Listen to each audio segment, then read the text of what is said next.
Hey, my name is Timmy, and here's my story. I think it's actually pretty funny.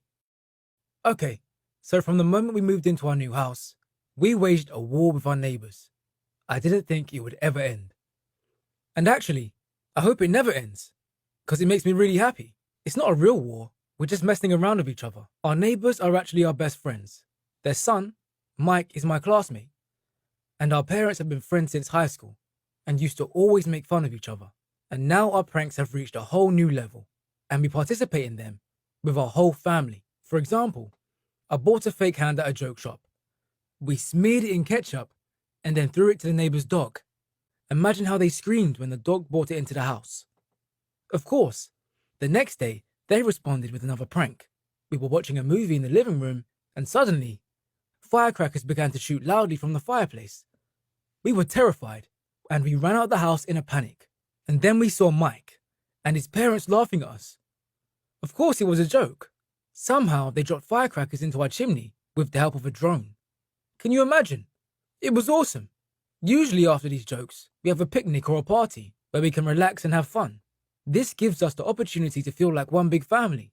But a few days ago, the jokes crossed the line and it stopped being funny. One evening, we were sitting at home, having dinner, and suddenly, we were interrupted by the loud sound of breaking glass, and then a big stone fell next to our table. We all froze for a second. Dad rushed to the window to see who it could have been, but it seemed that the villain managed to escape or hide. I saw that the stone was wrapped in paper, so I picked up this unfolded gift. There was a note on it. It said, "I'm tired of your stupid jokes. One more, and you'll regret it." But this didn't make any sense. We didn't do anything worth breaking a window for. It was not funny. We took the stone and went to the neighbors. But when we asked why they did it, they denied it and said they didn't do anything. And of course, we didn't believe them. We had become accustomed to their pranks and always suspected a trick. So at that moment, we thought, okay, you asked for it. And Dad and I started thinking about a revenge plan. But we didn't even have time to do anything because the next morning, Mike's father came to our house and started arguing with my dad. As it turns out, someone punctured the tires on his car, and he thought it was my dad. But he didn't do it, so he became angry too. They began to argue, and it almost came to a fight. They both thought it was a joke that had just gone too far. It was the first time I'd seen them fight in my life. They were best friends, and then were somehow willing to almost come to blows with each other. The only thing I could think of was that's not right, and I had to figure out how to fix it. I decided to talk to Mike at school. He stood his ground and said his father was innocent. And so did I. Okay, but then who done all of this? To get our dads back on speaking terms, we had to find the real culprit. So we decided to install a couple of cameras in case this joker wanted to do another prank. You won't believe it, but the cameras came in handy the very next day. It was an ordinary morning and my dad was getting ready for work. But as soon as he crossed the threshold, we heard a rumbling and screams. Then we heard Dad cursing. We quickly ran out to the porch and saw that Dad had fallen through the floorboards. This was getting crazy. He could have broken something. Our neighbors also heard the noise and came out to see what had happened. And when Dad saw them, he got really angry. He got on his feet and started running towards them, shouting and threatening them. We could barely calm him down. And we told him that whoever did this had definitely got caught on camera. And here it was. The moment of truth. We turned on the tape, and around 4 a.m., we saw a man on our porch. He was fumbling with a screwdriver. Finally, he got up, and we recognized him immediately. It was the man from the house on the other side of the street.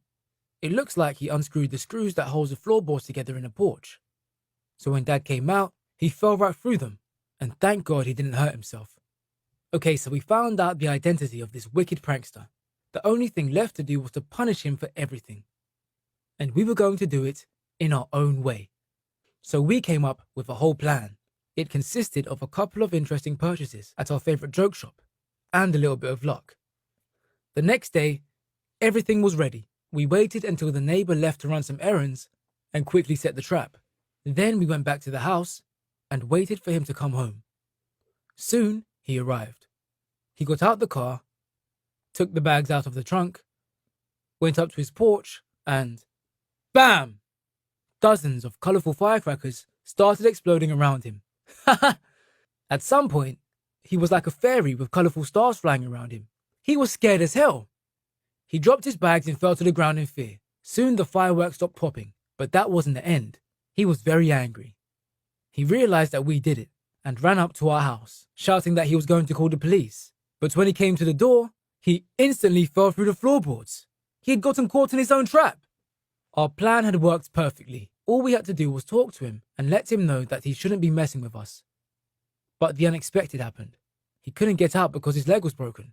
Oh my gosh. We didn't want it to end like this. Of course, we helped him out, put him in the car, drove him to the hospital, and took care of everything. And the next day, the police came to our house. He had called them anyway, but the thing is, the porch where he broke his leg was damaged by him, and we even had a video for it. So his accusations made no sense. But I have to admit, I feel a little guilty that our prank injured someone. And that's the only reason we didn't tell the police about the broken window and the flat tires. So the neighbour actually got off easily. Later he confessed to us that he did it because he was tired of the constant noises, popping firecrackers and loud laughter. He was sick of our pranks. He was especially annoyed that after they happened, we always had a party and made even more noise. And this was his revenge. It's actually sad. He began to harm us because he envied the fact we had friends and family, and he was lonely. Now, we're not mad at him. On the contrary, we're thinking of inviting him to come over sometime and want to get to know him better. I hope he'll understand that we're not bad people. We just love to have fun. Guys, have you ever played a prank on your friends? Tell us about the most interesting one in the comments below.